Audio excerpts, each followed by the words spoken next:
Assalamualaikum warahmatullahi wabarakatuh. Apa kabar? Kembali berjumpa dengan saya Hersy Bnu Arif dari Forum News Network. Hari ini berlangsung unjuk rasa besar-besaran di mana-mana ya. Saya kira kalau Anda yang terjebak dalam kemacetan jangan terlampau marah atau emosional, karena ini saya kira mereka para pengunjuk rasa ini juga memperjuangkan hak-hak kita yang tentu saja ini berkaitan dengan kenaikan harga BBM, membuat kehidupan kita juga menjadi semakin berat. Tetapi saya tidak akan mengajak Anda untuk membicarakan soal unjuk rasa hari ini. Saya akan mengajak Anda untuk bicara soal perebutan di elit politik atau elit kepemimpinan TNI. Anggota Komisi 1 DPR RI dari fraksi PDIP, Effendi Simbolon, itu baru saja melemparkan sejumlah pernyataan yang menarik sekaligus kontroversial saat berlangsung rapat kerja dengan Panglima TNI Jenderal Andika Perkasa dan Wakil Menteri Pertahanan Letnan Jenderal TNI Herindra kemarin ya, dari Senin tanggal 5 September 2022. Ini dipicu oleh ketidakhadiran Kepala Staf TNI Angkatan Darat Jenderal TNI Dudung Abdurrahman. Effendi Simbolon, seperti kita juga bahas kemarin, menyinggung hubungan yang tidak harmonis antara Panglima TNI Jenderal Andika Perkasa dengan Kepala Staf Angkatan Darat Jenderal TNI Dudung Abdurrahman. Soal ini dia kaitkan juga dengan isu bahwa putra Jenderal Dudung itu gagal masuk Akmil pada waktu Pantohir yang ditentukan oleh Panglima TNI, tapi belakangan kemudian tetap didesakkan masuk dan dipaksakan masuk. Nah, soal ini kan sudah ada penjelasan dari Panglima TNI bahwa sekarang dia sudah masuk, itu jawaban diplomatis dari Panglima TNI. Nah, yang lain saya kira yang juga menarik untuk kita soroti itu khusus berkaitan dengan soal Jenderal Dudung Abdurrahman. Effendi memberi semacam peringatan, kemungkinan besar itu Jenderal Dudung itu tidak akan jadi Panglima TNI. Ini dia diminta untuk menyiapkan hatinya, menyiapkan dirinya, berbesar hati untuk tidak menjadi Panglima TNI. Karena kita tahu bagaimanapun juga sekarang ini Dudung Abdurrahman bersama dengan Kepala Staf Angkatan Laut Laksamana Yudo Margono itu kelihatannya sedang bersiap-siap untuk menduduki posisi sebagai Panglima TNI. Diperebutkan oleh dua orang ini, walaupun sebenarnya kalau kita lihat secara kalkulasi berdasarkan rotasi, maka peluang Laksamana Yudo Margono itu lebih kuat, karena dia sebenarnya kemarin harusnya dia yang jadi Panglima TNI, tapi disalib oleh Jenderal TNI Andika Perkasa. Apakah sekarang ini juga kembali dia akan disalib oleh Dudung Abdurrahman? Nah, ini yang sangat menarik. Tapi tadi kalau berdasarkan dari pernyataan atau sinyalemen yang disampaikan oleh Effendi Simbolon, kemungkinan dua-duanya tidak mendapatkan posisi itu. Jadi mengapa tertutup? Karena menurut Effendi Simbolon, dia mendengar ada wacana untuk Panglima TNI pengganti Andika Perkasa ini akan langsung lompat ke lulusan Akmil 1994. Effendi menyebutnya sebagai dengan istilah potong satu generasi. Pak Hadi dengan Pak Andika, dengan segala hormat saya juga tidak terlalu harmoni juga. Silakan Bapak koreksi saya. Dan demikian juga Bapak sekarang dengan Pak Dudung. Ada apa sih 87 ke 88 kalau jadi rival? Oh, sama-sama tinggal hitung bulan pensiun kok. Hah? Saya bilang boro-boro lu punya ajudan. Pintu lu juga nggak ada lu yang bukain lagi nanti. Paling di mana lo? Oh, fisioterapi. Di mana lo? Oh, di UGD. Asam urat naik. Apa sih yang kemudian dipertahankan ego? Ego Bapak berdua itu merusak tatanan hubungan junior dan senior di TNI, Pak. Dengan segala hormat saya, Pak, saya dekat sama Pak Andika, saya dekat dengan Pak Dudung. Saya termasuk salah satu yang mendukung penuh Bapak. Tapi Pak, prihatin kita Pak. Saya punya catatannya. Ini tidak elok kalau saya sampaikan Pak.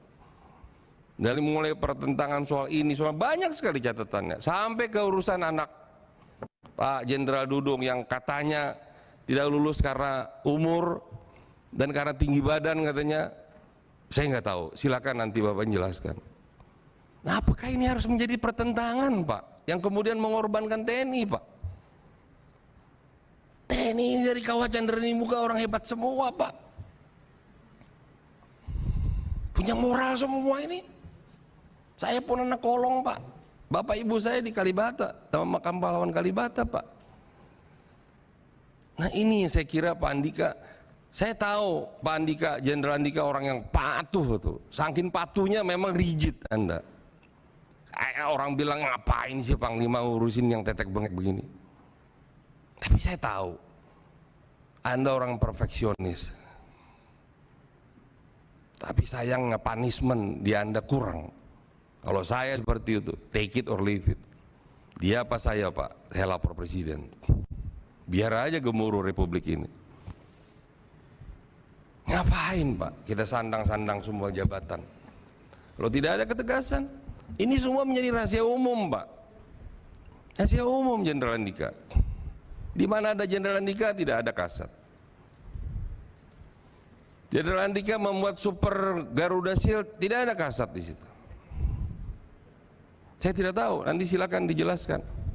Apakah Anda undang, tapi dia tidak hadir?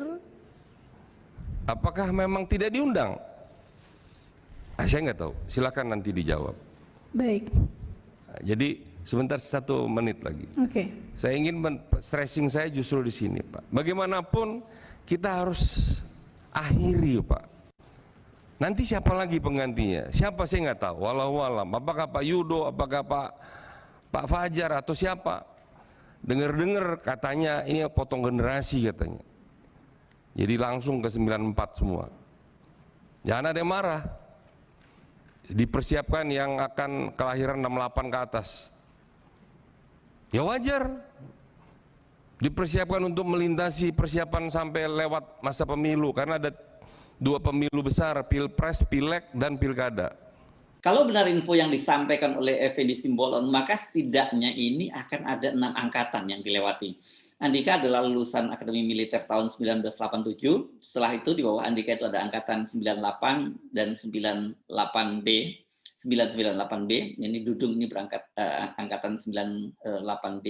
Ini kan karena pada tahun 98 itu ada perubahan ya, pola pendidikan di Akmil itu dari 4 tahun menjadi 3 tahun dan penerimaannya itu yang lulusan tahun 88 ini, yang 88 ini adalah penerimaan tahun 1984, sementara yang 1998B ini adalah penerimaan tahun 1985. Nah setelah itu ada Akmil 1989, 1990, 1991, dan 1992 dan 1993. Jadi ada 6 angkatan. Sekali lagi kalau benar info tersebut sesungguhnya kabar tersebut merupakan kabar buruk. Yang tadi saya sebut tidak hanya untuk Dudung yang merupakan lulusan Akmil 1988B, 88B, tapi juga bagi Kasal Laksamana Yudo Margono karena dia lulusan AL 988 dan bahkan juga untuk Kepala Staf Angkatan Udara Marskal Fajar Prasetyo lulusan Akademi Angkatan Udara 1988. Tapi kalau berdasarkan rotasi ini sesungguhnya sebenarnya adalah peluang dari Yudo Margono. Apakah mungkin Presiden melakukan langkah semacam itu dan untuk kepentingan apa? Apalagi ini kan mengingat dalam tradisi TNI selama ini promosi jabatan itu sangat ketat berdasarkan urut kacang ini kepangkatan maupun senioritas angkatan. Jadi kalau yang terutama tentu saja kepangkatan dan kalau sama-sama pangkatnya mungkin ada soal senioritas angkatan.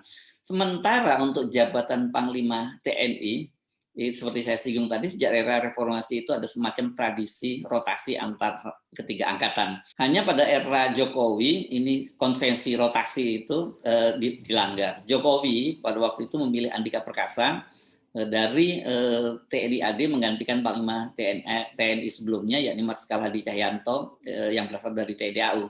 Padahal bila berdasarkan rotasi, maka seharusnya yang mendapat giliran adalah dari TNI Angkatan Laut, yakni Kepala Staf Angkatan Laut yang saat ini dijabat oleh Laksamana Yudo Margono. Tradisi yang sama sesungguhnya juga dilakukan di lingkungan Polri. Namun pada era Jokowi, dia memerintah selama 2 periode terakhir ini terjadi 2 kali fenomena lompat angkatan. Pertama pada saat Jenderal Tito Karnavian ditunjuk menjadi Kapolri, menggantikan Kapolri saat itu Badrudin Haiti. Dan kemudian yang kedua ketika Listio Sigit Prabowo menggantikan Idam Aziz. Tito itu adalah lulusan Akademi Kepolisian Akpol 1987 menggantikan Badrudin Haiti Akademi Kepolisian 1982. Artinya ada empat angkatan yang dilewatinya, angkatan 83, 84, 85, 86. Ya. Setelah Tito, pergantian sempat kembali urut kacang karena dia digantikan oleh Idam Aziz Akpol 1988. Walaupun dari sisi usia Idam Aziz itu lebih tua, makanya dia termasuk Kapolri yang singkat masa jabatannya. Namun Idam itu kemudian digantikan oleh Listio Sigit, lulusan Akpol 1991. Artinya dia melewati angkatan di atas, dua angkatan di atas, angkatan 1989 dan 1990. Gonjang-ganjing di internal Mabes Polri saat ini akibat pembunuhan Brigadir Yosua, ditengarai juga ini soal lompat angkatan ini sedikit banyak memberikan kontribusi. Banyak senior yang merasa tidak puas dengan kepemimpinan Listio Sigit, yang merupakan seniornya gitu. Kita kemarin dengar ada yang dinyatakan oleh Pak Mahfud MD, Menko Polhukam Mahfud MD, ex officio Ketua Kompolnas yang menyatakan ada Jenderal Bintang 3 pada waktu itu yang akan mengundurkan diri bila Ferdi Sambo pada waktu itu tidak ditindak. Dan ini bisa dipastikan bahwa Jenderal Bintang 3 ini sekarang semua posisinya adalah senior dari Listio Sigit. Nah, kita balik ke soal kemungkinan adanya lompat angkatan di lingkungan TNI, sebuah tradisi baru yang dilakukan oleh Jokowi di Polri, apakah juga akan diterapkan di TNI? Saya coba membatasi soal ini, soal perebutan jabatan posisi Panglima TNI ini dari lingkungan Angkatan Darat saja dulu ya. Pertimbangannya tadi karena disebutkan bahwa akan langsung lompat ke Angkatan 94 dan kemudian usianya itu tahun 68 ke atas gitu ya. Dan saat ini untuk lulusan 94 yang sudah beberapa di antara jadi Jenderal Bintang 2, menjabat Pangdam, itu juga ada di angkatan darat ya. Dan beberapa di antara mereka ini juga merupakan orang dekat dari Presiden Jokowi. Kalau kita melihat lulusan Akademi Militer 94 yang berada di urutan pertama, saya kira adalah Mayor Jenderal TNI Tri Budi Utomo yang saat ini menjabat sebagai Pangdam Mula Warman. Usianya juga masih muda, dia kelahiran 6 Februari 1971. Jadi saat ini usianya baru 51 tahun lewat beberapa bulan. Dia berarti tadi sebut bahwa lompat di angkatan 94 dan kelahirannya di atas 1968. Mayor Jenderal Tri Budi ini adalah anggota Korps Pasukan Elit Angkatan Darat, yakni Kopassus. Dan sebelum menjadi Pangdam, dia adalah Komandan Pasukan Pengamanan Presiden. Jadi ini dia seperti Panglima TNI, Jenderal Andika sebelum menjabat sebagai Pangdam, kan dia menjadi Komandan Pas Pampres. Setelah itu dia menjadi Dankordiklat, Pangkostrat, Kepala Staf Angkatan Darat, dan kemudian menjadi Panglima TNI. Di luar Mayor Jenderal Tri Budi, ada beberapa lulusan Akmil 1994 yang sudah menjadi jenderal. Namun mereka ini masih bintang 1, jadi peluangnya ini sangat kecil. Jadi kalau kita menyebut Angkatan 94, kelihatannya Majen Tri Budi yang paling punya peluang. Mari kita sedikit perluas ya peluangnya ke abituren Akmil Akademi Militer 1993 dan mereka juga patokannya punya hubungan yang dekat dengan Presiden Jokowi. Maka kita harus menyebut ada 2 nama ini setidaknya. Nama Pangdam Iskandar Muda, Mayor Jenderal TNI Muhammad Hasan, dan Pangdam Diponegoro, Mayor Jenderal TNI Widi Prasetyono. Yang lebih dulu mencapai posisi bintang 2 adalah Mayor Jenderal Muhammad Hasan. Dia pernah berada di lingkungan Pas Pampres dan menjabat sebagai dan grup A, ini grup yang melekat langsung kepada Presiden ya. Di bawah ini Walpri, Walkat itu semua di bawah grup A. Setelah itu karirnya melejit menjadi Danrem Surya Kencana Bogor, kemudian Wadajen Kopassus, Wakil Komandan Jenderal Kopassus, kemudian jadi Danjen Kopassus, dan kemudian menjadi Pangdam Iskandar Muda. Bagaimana dengan Mayor Jenderal Widi Prasetyono? Kalau lihat karirnya, dia ini lebih punya kedekatan yang panjang dibandingkan Muhammad Hasan. Mayor Jenderal Widi pernah menjadi Dandim Solo. Ini pada tahun 2011. Berarti ini Pak Jokowi masih jadi wali kota ya? Karena Pak Jokowi kan menjadi Gubernur DKI itu pada tahun, saya jadi lupa ya, 2010 ya.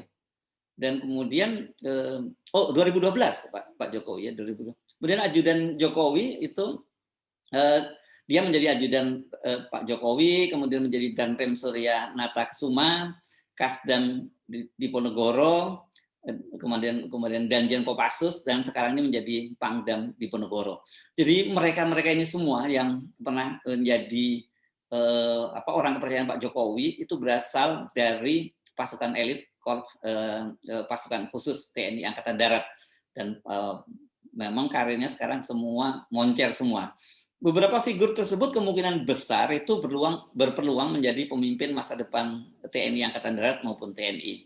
Tapi jangan lupa ya, kalau menyebut faktor kedekatan dan juga kepangkatan, maka sesungguhnya kalau toh mau dilakukan potong satu generasi, kalkulasinya yang lebih masuk akal itu saya melihat sebenarnya mereka yang berasal dari lulusan Akademi Militer 92 ya. Jadi ini masih juga dihitung potong satu generasi lah, dari 88 ke 92-nya ada 3 angkatan ya, ada angkatan 89, ada angkatan 90 dan ada 91. Di Akademi Militer 92 ini ada 2 jenderal yang sekarang sudah berbintang 3 dan karirnya memang sedang moncer. Yang pertama kita pasti harus menyebut nama Pangkostrat Letnan Jenderal TNI Maruli Simanjuntak, dan yang kedua ada Letnan Jenderal TNI Richard Tampu Bolon. Sekarang ini dia menjadi Irjen TNI Angkatan Darat. Jadi orang ketiga ya setelah Wakasat di lingkungan TNI Angkatan Darat. Namun menurut saya peluang terbesar itu ada pada Letnan Jenderal TNI Maruli Simanjuntak. Mengapa? Ini tentu saja ada beberapa alasan. Alasan pertama, Maruli saat ini menjadi Pangkostrat. Jadi berdasarkan tradisi di lingkungan TNI Angkatan Darat, dia tinggal selangkah lagi menjadi Kepala Staf Angkatan Darat. Sesuai dengan ketentuan, mereka yang akan dipilih menjadi Panglima TNI itu berasal dari 3 matra, 3 kepala staf angkatan, bisa dari Angkatan Darat, Laut, dan Udara. Tapi dia harus kepala angkatan dulu, Jenderal Bintang 4 dan dia kepala staf angkatan. Kedua, ini jangan lupa faktor ini yang saya kira tidak kalah pentingnya, bahkan mungkin lebih penting, yakni faktor kedekatan mertua Maruli Simanjuntak, yakni Menko Marinvest Luhut Panjaitan dengan Presiden Jokowi. Peluang terbesar Maruli untuk menjadi kepala staf dan kemudian promosi lagi menjadi Panglima TNI itu adalah saat ini ya, saat Pak Jokowi masih menjadi presiden. Artinya itu sebelum tahun 2024 ketika masa jabatan Jokowi berakhir. Nanti kalau presidennya berganti, ini kita tidak tahu apakah itu akan tetap ada jaminan dia menjadi Kasat dan menjadi Panglima TNI. Kita ingat ya, bagaimana dulu masa ketika Ibu Megawati menjadi presiden dan digantikan oleh Pak Jokowi. Di masa akhir jabatannya itu Bu Megawati mengajukan Pak Riamizat Riyakudu, Kepala Staf Angkatan Darat, untuk menjadi Panglima TNI. Sudah dikirim suratnya ke DPR untuk diproses, tetapi kemudian Pak SBY yang terpilih menjadi presiden minta agar proses penunjukan dari Riamizat sebagai Panglima TNI itu ditahan di DPR. Dan kita tahu kemudian masa jabatan Panglima TNI waktu itu dijabat oleh Jenderal Endi Hartono diperpanjang sehingga sampai masa Pak Riamizat memasuki masa pensiun. Jadi peluangnya untuk menjadi Panglima TNI tertutup karena dia pensiun. Nah, jangan sampai terjadi itu pada Maruli. Walaupun dari sisi usia Maruli ini juga masih sangat muda. Dia kelahiran tahun 71 kalau seingat saya ya. Walaupun seperti saya katakan tadi peluang Maruli itu terbesar, saya kira di antara semua itu, tanpa potong satu generasi pun saya kira peluang Maruli saat ini paling besar. Bukan berarti peluang untuk Mayor Jenderal TNI Widi Prasetyono, Mayor Jenderal TNI Muhammad Hasan, dan Mayor Jenderal TNI Tribudi tertutup. Karena mereka ini masih berpangkat bintang 2 ya. Belajar dari pengalaman, ini kita nggak usah jauh-jauh deh, nggak usah ke yang lama-lama ya. Karir kita lihat saja karir Jenderal Dudung, sekarang Kepala Staf Angkatan Darat ini. Dia itu juga hanya dalam waktu singkat meraih karir sebagai Kepala Staf Angkatan Darat dengan 4 bintang di pundaknya. Pada tahun 2020 itu, kalau Anda ingat, dia masih berpangkat Mayor Jenderal dengan jabatan sebagai Gubernur Akademi Militer. Pada waktu itu dia membuat patung Bung Karno ya, patung setengah badan Bung Karno yang dihadiri oleh Ibu Mega, oleh Mbak Puan, oleh Menhan Prabowo, dan juga oleh mantan Kepala BIN Letnan Jenderal TNI atau Jenderal TNI Kehormatan Hendro Priyono. Namun pada tahun 2021 dia mengalami lompatan karir beruntun. Dia dipromosikan menjadi Pangdam Jaya, hanya beberapa bulan kemudian dipromosikan menjadi Pangkostrat, dan terakhir menjadi Kepala Staf TNI Angkatan Darat. Jadi sangat bisa saja hal yang sama juga terjadi pada Majen Tribudi, Majen Widi Prasetyono, ataupun Majen M. Hasan. Apakah bintang terang yang sekarang ini ada di pundak Dudung ini harus terhenti sebagai kasat dan kemudian dia gagal menjadi Panglima TNI seperti info yang disampaikan oleh anggota DPR ini Komisi 1 Effendi Simbolon? Hitungannya itu sebenarnya tinggal beberapa bulan lagi. Kita sudah akan tahu, saya kira mungkin 1-2 bulan ini harusnya kita sudah tahu soal itu. Kenapa? Karena kalau kita lihat tanggal kelahirannya itu Jenderal TNI Andika Perkasa itu lahir tanggal 21 Desember 1964. Maka dia akan pensiun pada tanggal 1 Januari 2023. Bisa saja sih dia diperpanjang oleh presiden. Sebelumnya kan juga saya mendengar info semacam itu dari kalangan PDIP sendiri, termasuk juga yang menginginkan agar Andika Perkasa diperpanjang masa jabatannya. Nah, tetapi kalau balik lagi kalau tadi dia tetap secara normal dia akan pensiun, itu biasanya pensiunnya itu memang dibulatkan ya. Kalau dia lahir pada 21 Desember misalnya, maka dibulatkan pada tanggal 1 Januarinya. Jadi tadi saya sebut tanggal 1 Januari 2023 Andika Perkasa akan pensiun, dan biasanya beberapa bulan sebelum pensiun itu maka presiden sudah akan mengajukan nama calon Panglima TNI ke DPR. Apa iya dalam beberapa bulan terakhir ini ya, dalam hitungan 2-3 bulan itu akan ada lulusan Akademi Militer 994 atau bahkan 993 yang kenaikan pangkat dan jabatannya dipercepat hingga dalam hitungan bulan dia naik bintang 3, kemudian naik bintang 4 menjadi Kepala Staf Angkatan Darat. Itu bisa saja terjadi karena saya sering menyebut bahwa pangkat dan jabatan itu selain garis tangan itu juga ada campur tangan ya. Jadi kalau ada campur tangan dari presiden, hal itu sangat mungkin. Nah, setelah dia ini lulus apakah 93 atau 94 ini dia menjadi Kepala Staf Angkatan Darat, kan kemudian dia dipromosikan kembali menjadi Panglima TNI. Secara undang-undang hal itu dimungkinkan. Pagi harinya dilantik menjadi Kasat atau sore hari dan kemudian sore harinya menjadi Panglima TNI, mungkin saja. Tapi perlu dicatat ya, ada proses yang harus ditempuh, yakni pengajuan ke DPR, dan di DPR ini kan biasanya ada semacam formalitas yang disebut sebagai fit and proper test gitu. Kita tidak tahu apakah proses-proses semacam ini juga akan terjadi dalam beberapa bulan ke depan. Sekali lagi, itu hitung-hitungan bila benar apa yang disampaikan oleh anggota Komisi 1 DPR RI, Effendi Simbolon. Potong satu generasi. Itu berarti Jenderal TNI, Kepala Staf TNI Angkatan Jenderal Dudung Abdurrahman, Kepala Staf TNI Angkatan Laut Yudo Margono, dan juga Kepala Staf TNI Angkatan Udara Fajar Prasetyo itu dilewati. Saya Hirsmino Arif dari Forum News Network. Sampai jumpa lagi. Wassalamualaikum warahmatullahi wabarakatuh.